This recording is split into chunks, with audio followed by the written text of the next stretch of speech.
Хорошо. Тогда поехали.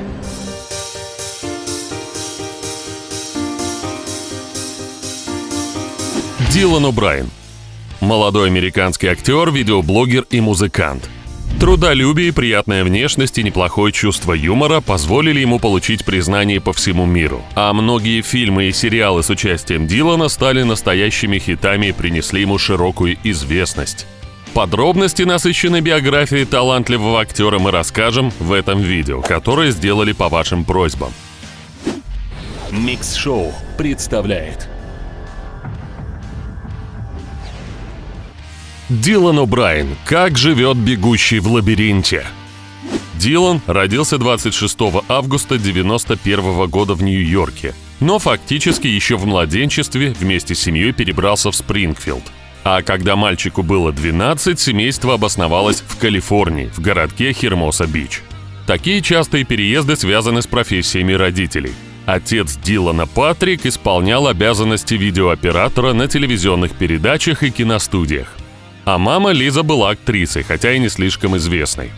У Дилана есть старшая сестра Джулия, с которой актер очень дружен. Сейчас девушка на страничках соцсетей делится новостями, связанными со своим звездным братом. Как и у многих американцев, в родословной семье можно найти ирландские, итальянские, английские и испанские корни. Будущий актер учился в престижной школе Мира Коста Хай Скул, которую окончил вполне успешно в 2009 году. Но еще раньше, в 14 лет, приобрел известность, выступая в качестве видеоблогера. На своем канале в YouTube юноша начал выкладывать короткие видеоролики, которые самостоятельно режиссировал, снимал и монтировал. Эти короткометражки представляли собой комедийные скетчи с самим О'Брайеном в главной роли.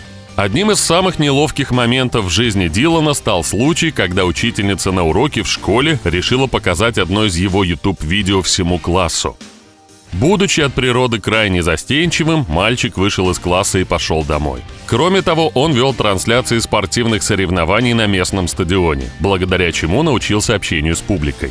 Умение держаться перед камерой в сочетании с неплохим юмором помогло Дилану быстро собрать множество подписчиков. Можно сказать, что он стал одним из пионеров видеоблогерства. После школы парень собирался поступать в Сиракузский университет, чтобы получить там специальность телеведущего и комментатора спортивных соревнований. Но именно в тот момент его пригласили сниматься в кино, и карьера молодого человека сделала резкий поворот. Дилан отправился на учебу в одну из актерских школ Лос-Анджелеса, однако получить профессиональное образование не успел. В 2011-м О'Брайен попал на кастинг нового молодежного сериала производства MTV «Волчонок». В российском прокате он также выходил под названием «Оборотень». Ты точно в этом уверен? Это всего лишь стекло.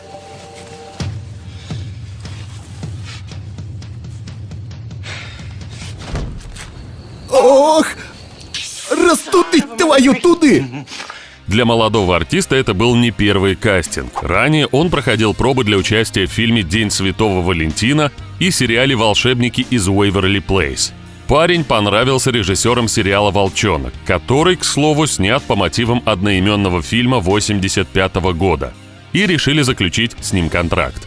Изначально начинающего актера утвердили на ключевую роль оборотня Скотта Маккола, но сам О'Брайен посчитал, что он сможет лучше передать образ близкого друга главного героя, неунывающего и душевного Стайлза Стилински, и спустя несколько прослушиваний был утвержден на эту роль, которая принесла ему международную популярность.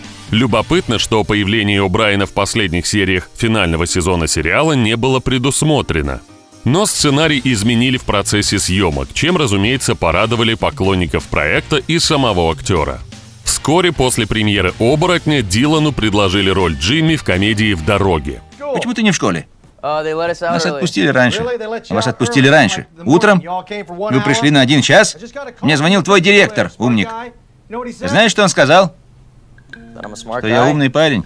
Фильм 2011 года повествует о молодом человеке, который убегает из дома, поскольку опасается обвинения в торговле наркотиками. Вместе с ним в бега отправляется подросток Джимми, которого играет О'Брайен. Во время съемок начинающему актеру пригодился опыт работы комментатором, ведь все диалоги были сплошной импровизацией, с чем он отлично справился. Затем Дилан получил главную роль в комедийной мелодраме в первый раз. Может, мне помочь тебе? Нет, я сам. Нормально. Кажется, почти получилось. Хорошо. Хорошо. Но все равно спасибо. Ага. В фильме 2012 года артист перевоплотился в героя Дэйва, влюбленного в первую красавицу школы Обри, которая не обращает внимания на старшеклассника. На съемочной площадке парень познакомился с Брит Робертсон, с которой у Дилана завязался роман.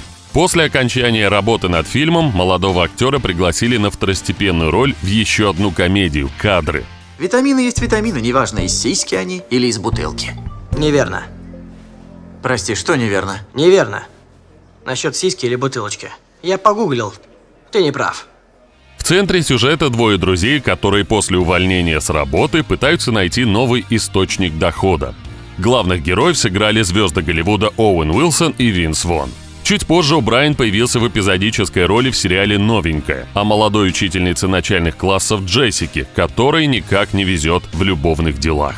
В 2014-м за роль в «Волчонке» Дилан стал обладателем премии Teen Choice Awards в категории «Лучший телезлодей». Но всемирная слава пришла к нему благодаря участию в фантастической антиутопии по одноименному роману Джеймса Дэшнера «Бегущий в лабиринте», где О'Брайен исполнил роль Томаса. В международном прокате фильм принес его создателям свыше 340 миллионов долларов. Но я скорее рискну жизнью там, чем проведу ее здесь. Нам здесь не место.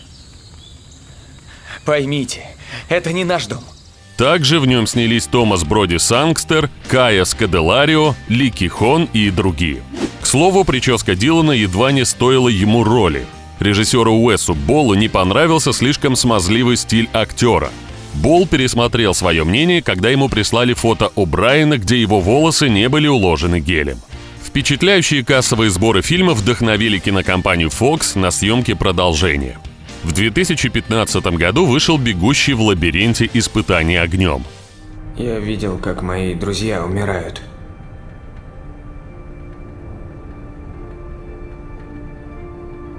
Я на их стороне. А за первую картину проекта Дилан О'Брайен стал обладателем премии MTV за лучшую драку, а также победил в категориях «Лучший герой» и «Прорыв года». В мае началась работа над фильмом «Катастрофой. Глубоководный горизонт», который вышел на экраны осенью 2016-го. Калеб, ты как, дружище? Мы срезали трубу? Нет, все нормально. Предохранитель справился. Это был просто выброс. Таких выбросов я в жизни не видел. В картине, основанной на реальных событиях, речь идет об аварии на нефтяной платформе, расположенной в Мексиканском заливе. Основные съемки проходили в Луизиане и Новом Орлеане, где построили локацию нефтяной платформы. Но некоторые сцены отсняли в Ливерпуле. Главных героев сыграли Марк Уолберг и Дилан О'Брайен. В одном из интервью актер признался, что он восхищен работами режиссера Мартина Скорсезе и актерским талантом Леонардо Ди Каприо. К слову, знакомство с Ди Каприо – давняя мечта Дилана. Еще ему нравится фильм «Очень страшное кино», поэтому неудивительно, что его любимая знаменитость Анна Фэрис. Также он обожает сериал «Американская история ужасов». В это время в СМИ периодически мелькали слухи, что Дилан расстался с Брит Робертсон и что теперь у него отношения с украинской моделью Еленой Дашковой. Другие издания писали, что его новой любовью стала актриса Шелли Хеннинг. Но ни Брит, ни Дилан не комментировали данные слухи. Актер не одобряет женские джинсы с завышенной талией, не любит соцсети и обожает фастфуд. Кроме того, он безуспешно борется с вредной привычкой грызть ногти. Иногда ему снятся странные сны, в которых он попадает в настоящую матрицу и чувствует, что сходит с ума. Любопытно, что за скрытную личную жизнь Дилану часто приклеивают ярлык гея, поводом для которого послужило баловство О'Брайена и его друга-актера Тайлера Хеклина. Друзья некоторое время жили в одной квартире, и в 2012 году Тайлер регулярно публиковал забавные и провокационные фото и ролики с их участием в Instagram. Кроме того, у актера есть большое количество совместных снимков и с Селеной Гомес. Разумеется, им приписали романтические отношения. В итоге Дилан сделал официальное заявление, прояснив, что он всего лишь давний поклонник певицы и ничего большего между ними нет. В 2016-м актер был занят на съемках финальной части фантастической трилогии «Бегущий в лабиринте». Весной того же года Брайан, выполняя очень сложный трюк к фильму, попал в серьезную аварию. Его практически переехала машина. Актер получил множественные травмы и переломы, перенес операции на лице, после которых страдал паническими атаками. В связи с происшествием дата выхода фильма была перенесена с февраля 2017 на январь 2018.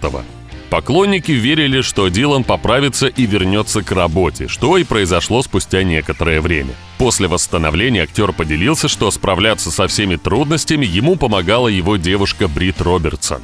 Она не покидала любимого ни на минуту. В фильме же использовали тот дубль, во время съемки которого О'Брайен был травмирован. Благодаря участию в картинах «Глубоководный горизонт» и «Бегущий в лабиринте. Испытание огнем» 2016 год принес Дилану сразу несколько званий. Лучший экшен-актер и самый ожидаемый киноактер. А поклонники сериала «Волчонок» увидели О'Брайена в новом сезоне, чему были очень рады. Что вы делаете в таких ситуациях? Ну, я обычно падаю в обморок. И, кажется, все еще могу это сделать. Стайлз! Ладно. В 2017-м актер получил главную роль в боевике «Наемник». Оригинальное название фильма «Американский убийца», но из-за реабилитации после травмы со съемками пришлось повременить. Вы хотели один убить их всех? Это чересчур, вам не кажется? Нет, не кажется, что это чересчур. Такие люди достойны самой ужасной смерти на свете. Картина посвящена легендарному агенту ЦРУ Митчу Рэппу. Известно, что на роль главного героя предлагали Криса Хемсворта, но тот отказался, поскольку был занят в других проектах. В 2018 году вышел спин-офф «Трансформеров. Бамблби», где актер озвучил главного героя. Please, this is a mistake. Stay cool. Hold your fire. I don't want to hurt anyone. Таким образом, зрители впервые услышали собственный голос Бамблби, который раньше для выражения своих мыслей использовал радиоприемник. А голос потерял по воле могущественного Мегатрона. 1 марта музыкант Рокки Линч не на шутку встревожил поклонников Дилана О'Брайена. Дело в том, что он, будучи соседом актера, увидел около его дома полицейские машины и написал в своем твиттере «Копы у дома Дилана О'Брайена». После этого музыкант пропал из сети на 3 часа, не давая никаких комментариев. За это время люди успели придумать кучу теорий, начиная с того, что Дилан просто перепил, и заканчивая тем, что он покончил с собой. К счастью, актер подтвердил, что с ним все в полном порядке. Кстати, есть предположение, что Рокки не мог видеть полицейских, поскольку расстояние между их домами не соседское, а более 15 километров. В августе того же года звезда «Бегущего в лабиринте» отправился в ресторан с Хлоей Морец, чем дал журналистам и поклонникам повод заподозрить проблемы в его отношениях с давней возлюбленной. Спустя несколько месяцев издание Us Weekly официально подтвердило, что Дилан О'Брайен и Брит Робертсон после многолетних отношений расстались. Представители знаменитостей не стали давать никаких комментариев, но многие западные СМИ припомнили, как 7 лет назад О'Брайен назвал Хлою одной из своих любимых актрис. В отличие от звезды «Волчонка», в личной жизни Брит Робертсон все более определенно. Она встречается с актером Грэмом Роджерсом, известным по сериалу «Метод Камински». В сентябре 2018-го Дилан посетил в Лос-Анджелесе концерт южнокорейской группы BTS. Актер является истинным поклонником их творчества и даже подсадил на него своих коллег Макса Мингелла и Эль Феннинг. 13 февраля 2019-го состоялась мировая премьера комедийно-фантастического сериала «Странный город». Каждая серия представляет собой отдельный сюжет, в котором показаны современные проблемы, решить которые можно только с помощью научной фантастики. Помимо О'Брайена в сериале, созданном по заказу YouTube, снимались Розарио Доусон, Мэтт Уолш, Сара Гилберт, Йен Робертс и другие. Прошлой весной на Apple TV+ вышла перезагрузка продолжения «Удивительных историй» — фантастического сериала антологии Стивена Спилберга. Откуда вы родом? Вряд ли вы мне поверите. Я попытаюсь. Ну ладно. Я из будущего. Из 2019 года. Оригинальный сериал выходил с 85 по 87 годы. Сам Спилберг выступил одним из продюсеров обновленного проекта. Новый сезон состоит из 5 эпизодов, участие в которых принимали Дилан О'Брайен, Виктория Педретти, Роберт Форстер, Джош Холлоуэй и другие.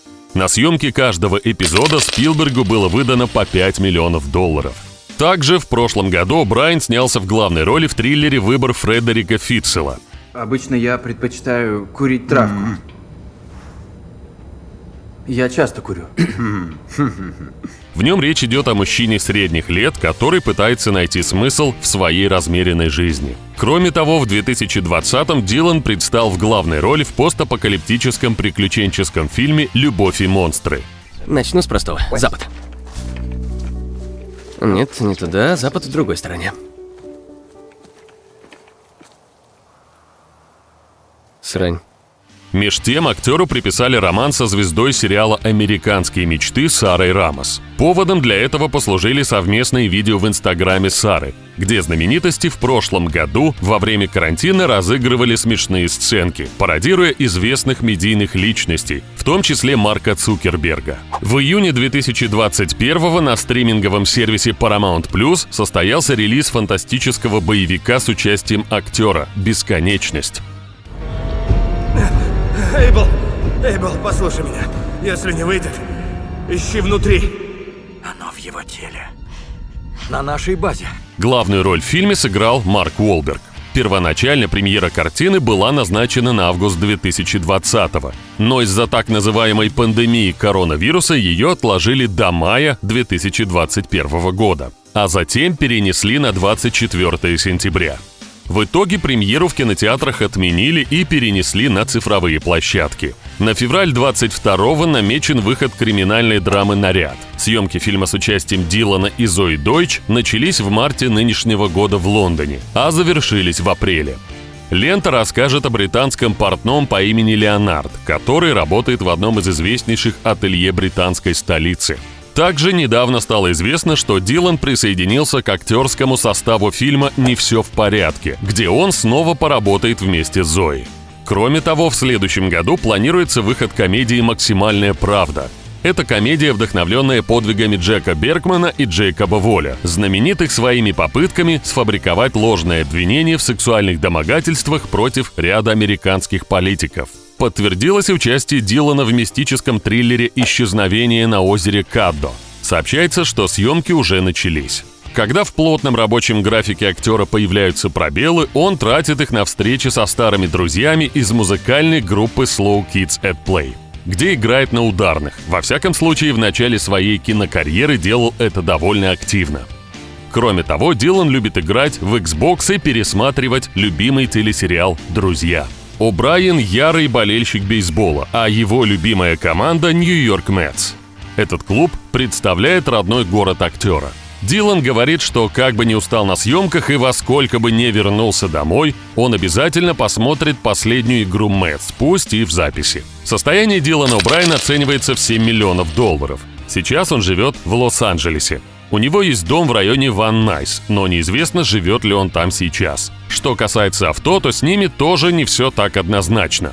Некоторые источники приписывают ему Ламборгини стоимостью свыше $200 тысяч. В сети можно найти видео, где О'Брайен едет на Audi, предположительно A6, которую он купил за $55 тысяч.